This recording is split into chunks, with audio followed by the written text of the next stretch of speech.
Sahabiler izledin, çaknigan izzet nuri, Bütkeni sıkkın idin, hak İslam'ın tübuli. Baş ekmez kafir baş, şiddet bilen atselir, Hemze Halid Museb'tek, şir yürek oğlanları. Asma binti Abu Bakr. Biz bu yerda bayon qilmoqchi bo'lgan hikoyamizning bosh qahramoni Asma binti Abu Bakr hayotida kishining dilini suyundirgidek fazilat, ortiqchilik va ulug'liqni o'ziga mujassam qilgan bir ayoldir. Chunki o'zi bo'lsa payg'ambar alayhisalomning eng yaqin do'sti Abu Bakr Siddiqning, ya'ni musulmonlarning payg'ambar alayhisalomdan keyingi xalifasi Abu Bakrning qizidir. Uning qiz qarindishi bo'lsa payg'ambar alayhisalomning ayoli Anamiz Hazreti Aishadir. Undan boshqa uning buvisi, ya'ni Abu Bakrning otasi Abu Atiq. Payg'ambar alayhisalomning yordamchisi bo'lgan eri Zubayr ibn Avvam va o'g'li Abdullah ibn Zubayr sahobalardandir. Alloh ulardan rozi bo'lsin. Uning boshqalarga chetilgan sharafini qo'yib, Abu Bakrning qizi Asma bo'lganligining o'zila uning sharaflanishiga yetarlikdir. Asma dastlab iymon etganlardan biri bo'lib, uningdan burun faqat 17 odam iymon etgan edi.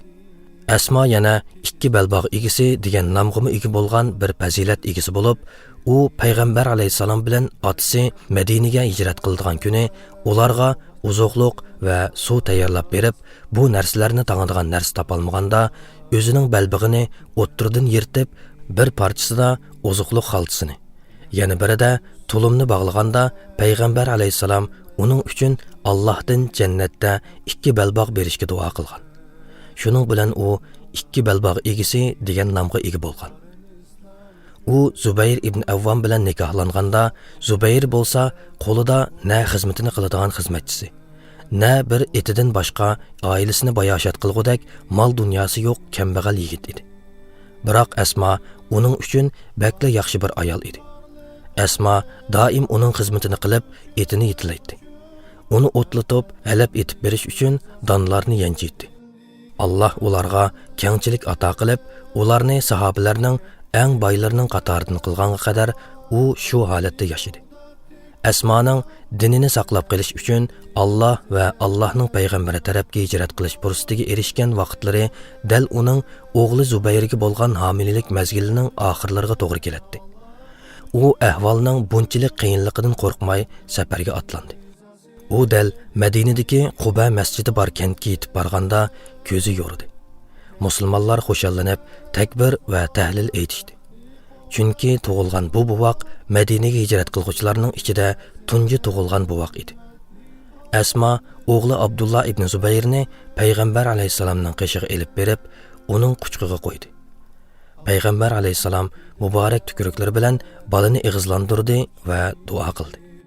Bu balaning qo'rsqiga kirgan tunji narsa payg'ambar alayhisalomning muborak tukurugi bo'ldi. Asmada erlardimi oz tepiladigan aql, idrak va fazilat, ulug'liq sifatlari bor edi. Uning sexiligi bo'lsa, ulgi qilgudek darajada edi. Bu vaqtda o'g'li Abdullah mundaq degan: "Men ammam Aisha va onamdek sexiy kishini ko'rmadim. Biroq bu ikkisining sexiligi o'xshamaydi.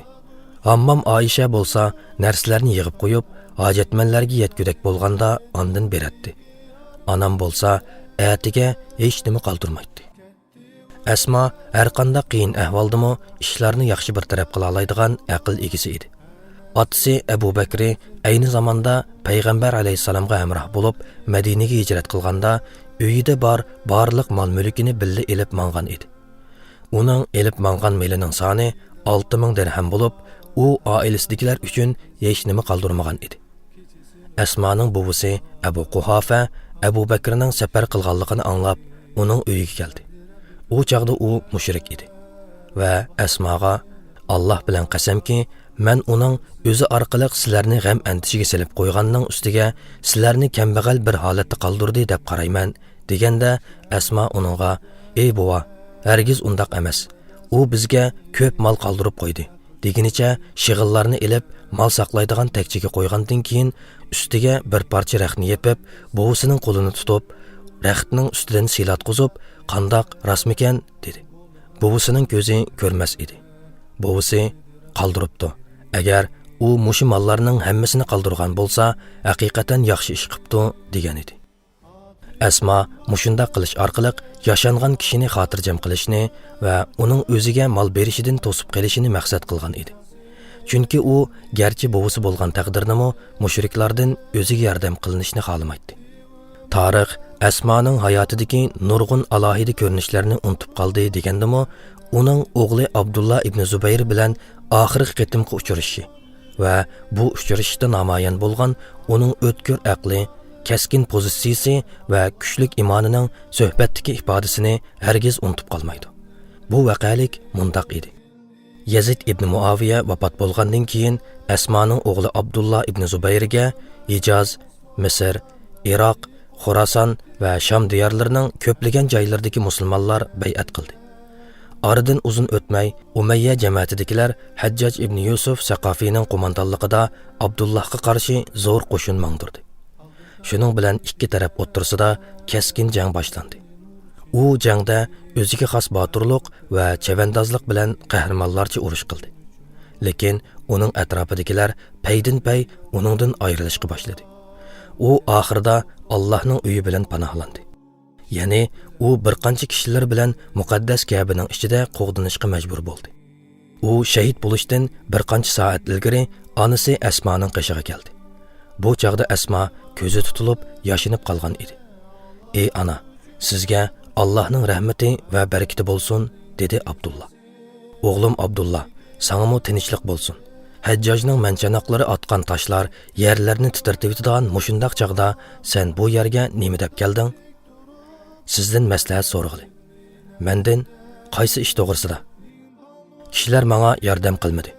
Hajjajning qo'rqib va uning mol dunyosiga qiziqib mendan yuz o'rdi. Mening qishimda faqat bir qancha kishilar qoldi. Ular har qancha chidamliq bo'lgan taqdirdami faqat bir necha soatli bardoshlik berar.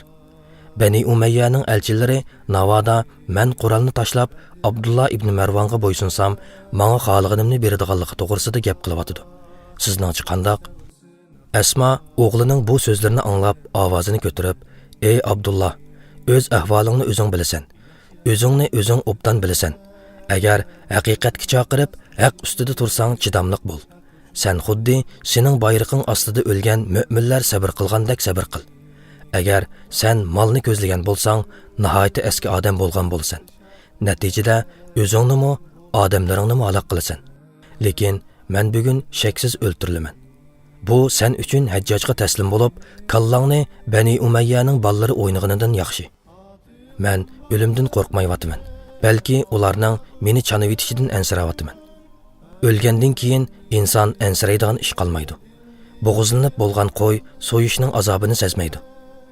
Allah sizning ona bo'lganingizga, ulug' xislatlarga ega bo'lganingizga barakat bersin. Men faqat yeningizga mushundaq so'zlarni anglash uchun kelganman. Allah mening ojizlashib qolmaganligimni obdan biladi. Mening ishlarimda dunyo va uning zinnatlarini yoqtirib emas, balki Allah harom qilgan ishlarga yo'l qo'yilayotganligiga g'azablanganligimga shohid. Mana men hozir siz yaxshi ko'radigan ish qilmayman. Agar shahid qilinsam, menga qayg'urmang. Ishlaringizni Allohga topshiring. Agar sen nohaq ish ustida o'ltirilsang, ondan sana qayg'uraman.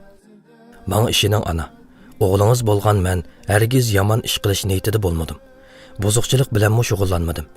Allohning hukmida zulm qilmadim. Omonatga xiyonat qilish niyatida bo'lmadim. Mening nazarimda Allohning roziligidan a'lo narsa yo'q.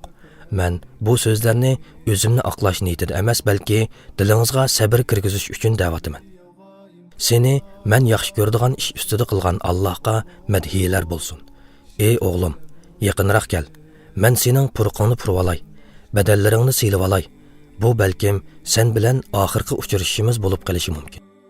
Asma shundoq deb o'g'lining qo'llariga, putlariga o'zini etib suyishga boshladi.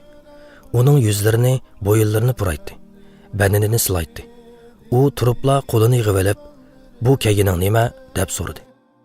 "Savutum. Ey balam, bu shahid bo'lishni iroda qilgan odamning kiyadigan kiyimi emas. Lekin men uni sizning ko'nglingizni xotirjam qilish uchun kiyib olgan edim. Buni selivat. hujum qilishga va harakatingning yengil bo'lishiga foydali. Lekin o'lib ketib qolsang, avratingning echilib qolmasligi uchun uzun ishton kiyib ol. Abdullah savutini silivitib, uzun ishtonni kiydi va jangni davomlashtirish uchun haram tarafga qarab yurib ketdi. U ketayotgach, "Ey ana, menga duo qilishni uzib qo'ymang" deydi. Asma qo'lini osmonga ko'tarib, "Ey Alloh, uning qorong'u kechalari kishilar uxlayotganda uzoq ibodat qilganligi, qattiq yig'ilganligiga rahmat qilgin. Ey Alloh, uning ro'za tutgan holda Makka Madina orasida qilgan safaridagi ochliq va ussizligiga rahmat qilgin. Ey Alloh, uning ota-onasiga qilgan yaxshiligiga rahmat qilgin. Ey Alloh, men uni o'zingga topshirdim. Sening hukmingga rozi bo'ldim. Menga sabr qilguvchilarning savobini bergin" deb duo qildi. Shu kuni quyosh botmay turibla Abdullah ibn Zubayr shahid qilindi. Uning shahid qilinganligiga 10 necha kun o'tib, onasi Asma binti Abu Bakrmi vafot bo'ldi. U 100 yil umr ko'rgan. Biror taltishi tushmagan. Aqlidan hech ketib qolmagan ayol edi. Alloh uningdan rozi bo'lsin. Amin. Allah uchun faqat Rabbning rizasi dildagi armonlari ketdi Umarim Usmon nahdi qo'g'dab tek turib Anas ibn Nazirda ummatning polvonlari